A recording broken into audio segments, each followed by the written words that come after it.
Hi, this is Deborah Henne, host of Sounds Like Freedom podcast. I'm here live with Terry Tucker. He's an author and a speaker. But first, I want to wish everybody in the United States, anyway, a happy Veterans Day and a big thank you to all those who have served and continue to serve our country. So, Terry Tucker, he is a motivational speaker, author, and international podcast guest on the topics of motivation, mindset, and self-development. He has a business administration degree from the Citadel, where he played NCAA Division I college basketball, and a master's degree from Boston University. In his professional career, Terry has been a marketing executive, a hospital administrator, a SWAT team hostage negotiator, a high school basketball coach, a business owner, a motivational speaker, and for the past 10 years, a cancer warrior, which has resulted in the amputation of his foot in 2018 and his leg in 2020. He is the author of the book Sustainable Excellence, 10 Principles to Leading Your Uncommon and Extraordinary Life, and the developer of the Sustainable Excellence Membership. Terry has also been featured in Authority, Thrive, Global, and Human Capital Leadership magazines. Welcome, Terry.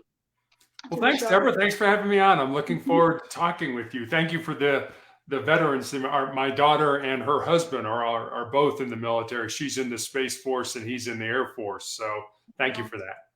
Of course, of course. It's always such an honor to be able to honor those who sacrifice. I agree. And give of their time in their lives. Exactly. So tell us a little bit about yourself. Where are you from? And you have a very interesting history and experience that you can bring and share with our audience today. Sure. So I was born and raised on the south side of Chicago. You can't tell this from looking at me, but I'm 6'8" tall. And as you mentioned, I played basketball at the Citadel. I have a brother who's 6'7", who was a pitcher for the University of Notre Dame's baseball team. Another brother who's 6'6", who was drafted by the Cleveland Cavaliers in the National Basketball Association. And then my dad was 6'5". So I sort of joked that if you sat behind our family in church growing up, not a prayer's chance you were going to see anything that was going on if you sat behind our family. But, our 5'8" mother was always the boss. It didn't matter how big, tall, strong we were. Whatever mom said, that's the way it went. So, yes, grew up in Chicago, went to college. I was actually the first person in my family to graduate from college, went to the Citadel to play basketball. And then when I graduated, I moved home to find a job. I'm really going to date myself now, but this is long before the internet was available to help people find a job. Fortunately, I found that first job, as you mentioned, in the corporate headquarters of Wendy's in their marketing department. Unfortunately, I lived with my parents for the next 3.5 years as I helped my mother care for my grandmother and my father, who were both dying of different forms of cancer. You talked a little bit about my professional career, so I won't go into that any longer. For the last 10 years, I have been fighting this rare form of cancer, this rare form of melanoma. And then I guess finally, my wife and I have been married for almost 30 years. And we have one child, a daughter, who's a graduate of the United States Air Force Academy. And as I mentioned, is an officer in the new branch of the military, the Space Force. I was going to say, I'm not as familiar with the Space Force. I'm just a little curious about that. Can you tell us a little bit about that? And Sure. It's a new branch of the military that was started in President Trump's last year in office. Most of what my daughter does is something she can't talk about. But basically what she can say is that she flies military satellites around the heavens. So it's not, people always think of Space Force as that astronaut related. No, it's really not. It's more looking at what's in space and tracking those things. And then also having the satellites that we have, military satellites. There are also private satellites and GPS satellites and things like that. But these are the military satellites that our military uses to, look at the enemy, to see where friendly troops are and things like that. And she's responsible for dealing with those and making sure they're in the right spot. Neat. Now, in your bio, you had mentioned that, you had mentioned that you helped with caring for your grandmother and your father as they battled cancer, supporting your mom.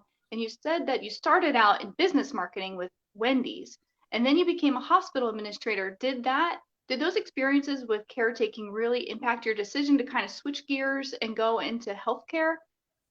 I just say that because, like myself, I have a brother who's deaf, and I wound up becoming a speech therapist. And then my best friend in junior high, she had a brother who had developmental delays and disabilities, and she became a special ed teacher. And so you can look at just our two lives and see how greatly we were impacted by family members and the things that we watched and experienced together with our families, with living through those challenges with those family members. Yeah, absolutely. I think in a way it did, in a way it didn't. I mean, my role in hospital administration had nothing to do, and believe me, the patients were very thankful of this. I had no hands-on patient care, so that was definitely a positive. But when I was at Wendy's, the last couple of years I was there, I was in new product marketing, so developing new things, and I had the good fortune, at least from a business point of view. The bad fortune is that my grandmother and my father both died in a hospital where I eventually went to work for. But I got to see the ins and outs, the workings. What were the people like? What was the morale like? Were people enjoying their jobs? And it was just a place that people seemed to be happy doing what they were doing. So when an opportunity opened up in the business side of the administration to help people develop new products and new services within the organization, it was just kind of a natural fit for me to move over from what I was doing at Wendy's and do it in a healthcare setting where, indirectly, I guess I could help people. But like I said, fortunately for the patients, I had no direct patient contact. So. Well, it takes all kinds, right? It does. Absolutely. It takes all kinds. So one of the overarching theme of the Sounds Like Freedom podcast is, taking experiences in our lives, or even, over an incident or over a period of time, and how do we live in the freedom of Christ? And specifically, how do we take our thoughts and make them sound like Jesus's, so they sound like freedom? Can you talk to us a little bit about how that has played into your story? Absolutely. Faith has always been an incredibly important part of my life growing up. I am Catholic. I was raised Catholic. I am still Catholic now. My brother is the president now. He was the principal for about 22 years of a large Catholic high school where we went in Chicago. And so faith has always been an important part. And when I got cancer, one of the things I talk about that got me through this, or that has gotten me to this point, is what I call my 3 F's. And they stand for faith, family, and friends. And when I got cancer, I guess let me back up a little bit. I found that throughout my life that when people start down the road toward a goal and then they butt up against an impediment, something gets in their way and they stop or they quit, we're not good about saying, well, what did I learn, or think we got to blame somebody. We want to blame our family or, our boss or our station in life or whatever it ends up being. Very few people take personal responsibility for their own success and happiness. So when I got cancer, people were like, well, who do you blame? I'm like, what do you mean, who do I blame? Well, you must blame somebody because you got cancer. I said, no, I don't blame anybody. And then when people find out I have a faith life, they're like, well, you must blame God. And I sort of joke. I said, no, I don't think God got up on a Tuesday morning, checked his to-do list and said, Terry Tucker cancer today. I don't believe that at all. But what I think God has done is given me the strength to get through these last 10 plus years. When I initially had my tumor showed up on the bottom of my foot. I had the tumor excised, cut out, and I had all the lymph nodes in my groin removed as well. And my doctor put me on a weekly injection of a drug called interferon to help keep the disease from coming back. Because when I was diagnosed with melanoma, it was pretty much a death sentence. They didn't really have anything that could help you. So my doctor was like, look, I want you to stay on this as long as you possibly can. Well, the side effects of the interferon were that it gave me severe flu-like symptoms for 2 to 3 days every week after each injection.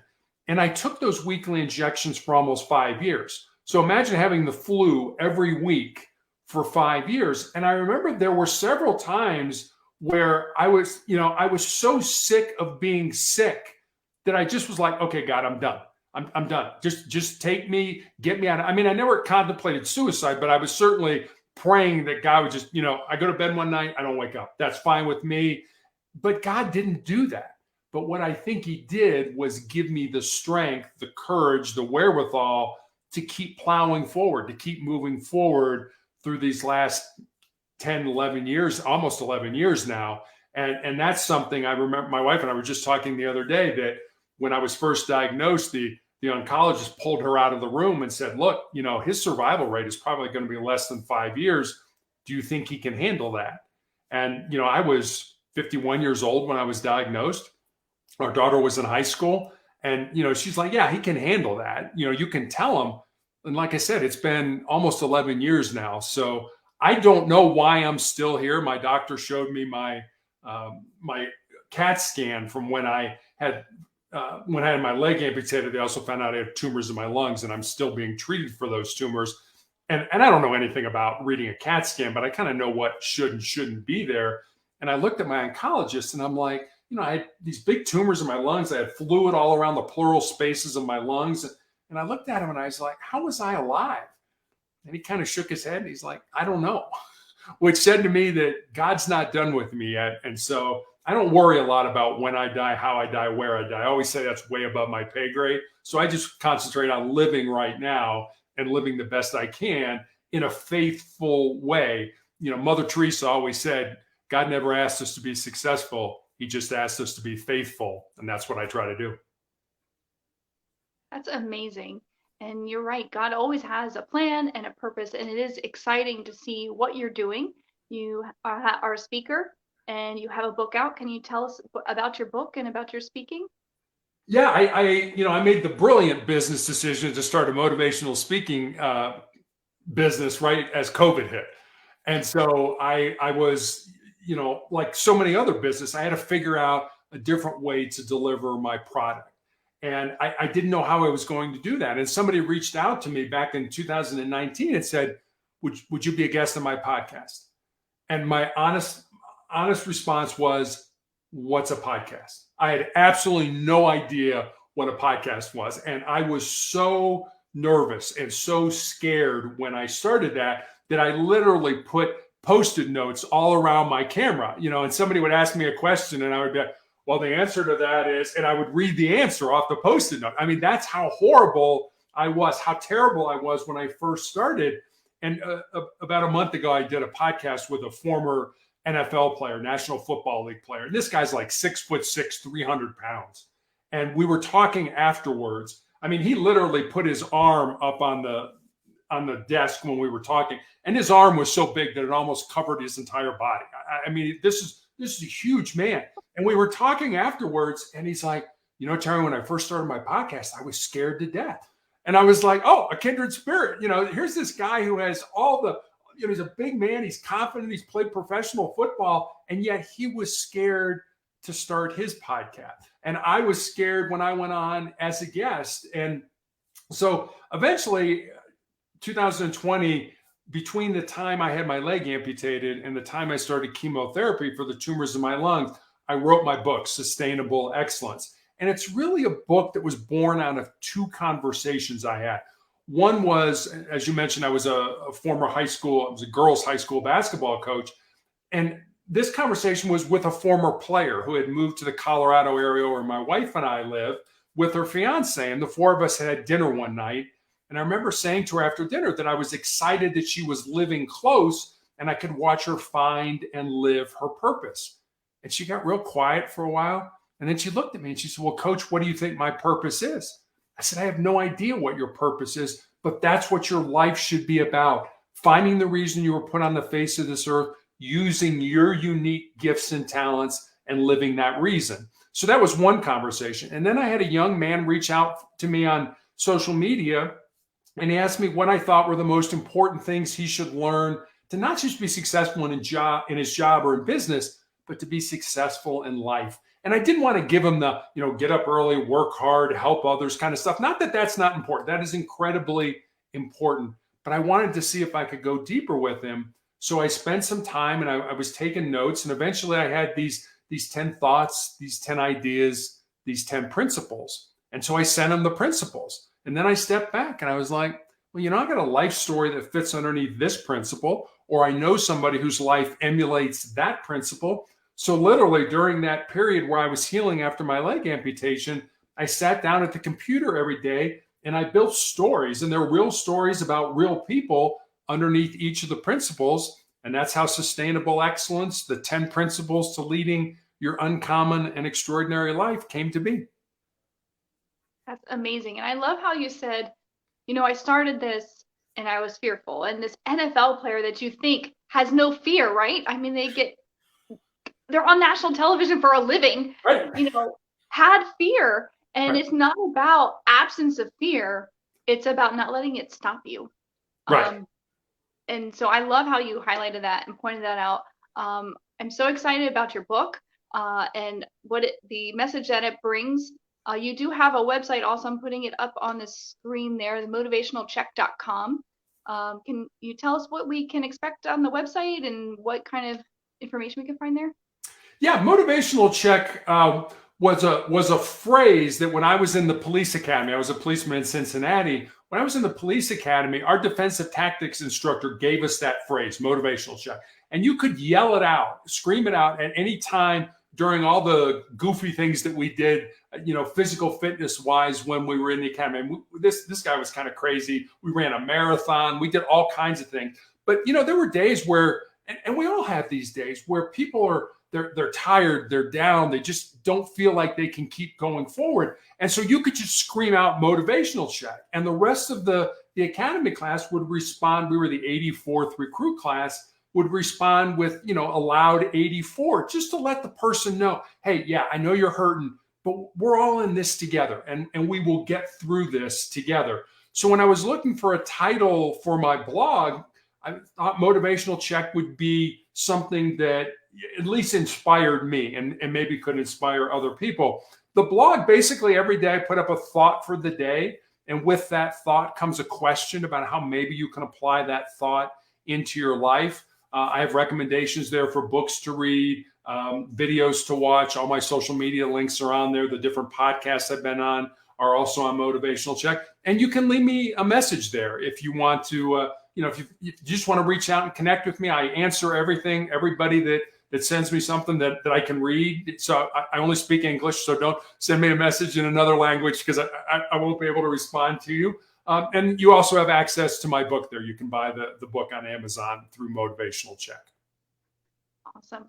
Awesome. Anything else that you would like to say to our audience today or share? Or I'll share this. We talked about cancer before. I had a nurse recently ask me what it was like to have my foot amputated in 2018 and then my leg amputated in 2020, right during the pandemic.